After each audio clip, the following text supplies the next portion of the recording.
It's time for market.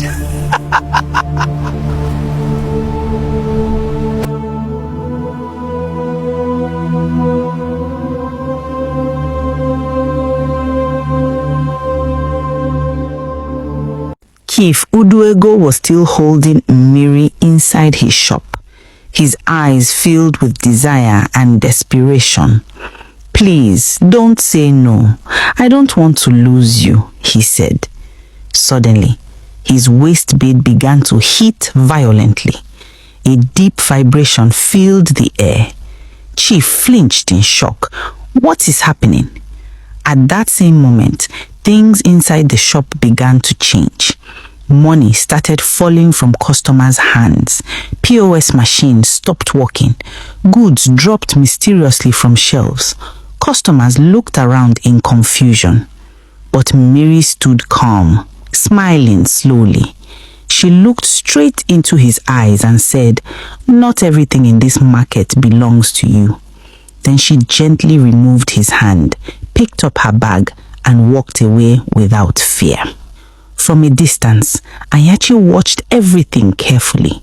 Her eyes narrowed. "This woman, no be ordinary person," she murmured.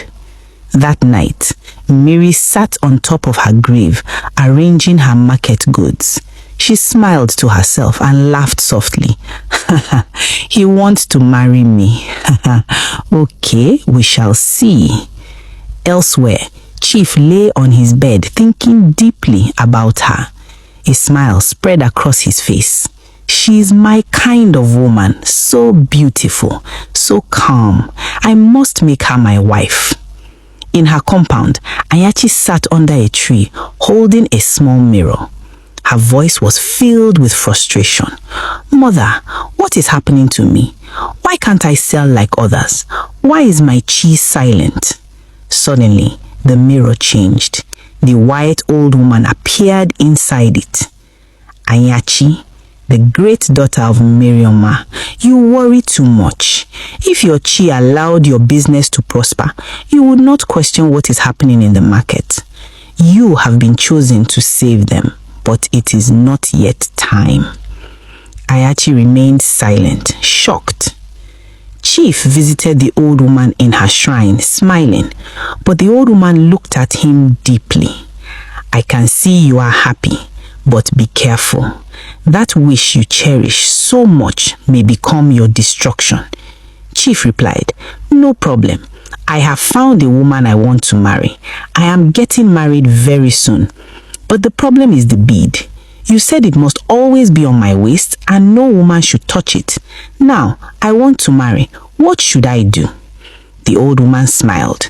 "A fly that refuses advice follows the corpse to the grave." Chief frowned. "What do you mean?" She looked at him again and said, "You cannot marry her." Chief burst into laughter. "You are old. You don't understand what they call love." He walked away. The old woman shouted after him, "You cannot marry her."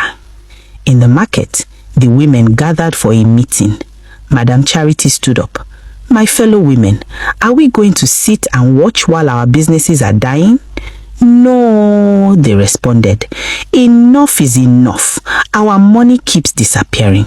What are we going to do?" Mrs. Nkiri stood up. "Let us pray. Let us cry to God. This is too much."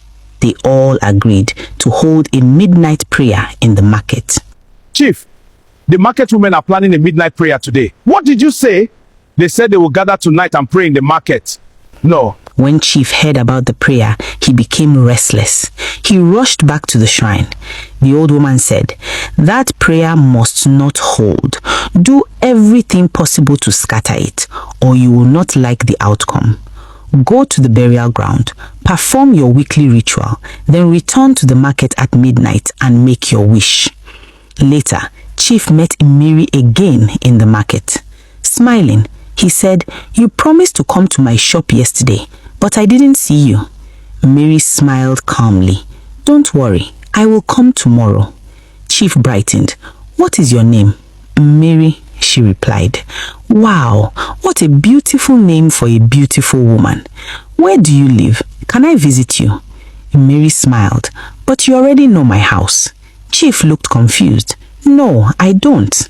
She replied, "You visit my compound every week." Chief laughed loudly. "You must be joking." Then he said, "Let me rush back. They are calling me. I hope to see you tomorrow." Mary watched him silently. That night, Chief went to the burial ground for his ritual. Unknown to him, Mary sat on her grave, arranging her goods and watching him. She said quietly, "He is in my compound again." Chief lay down on the grave.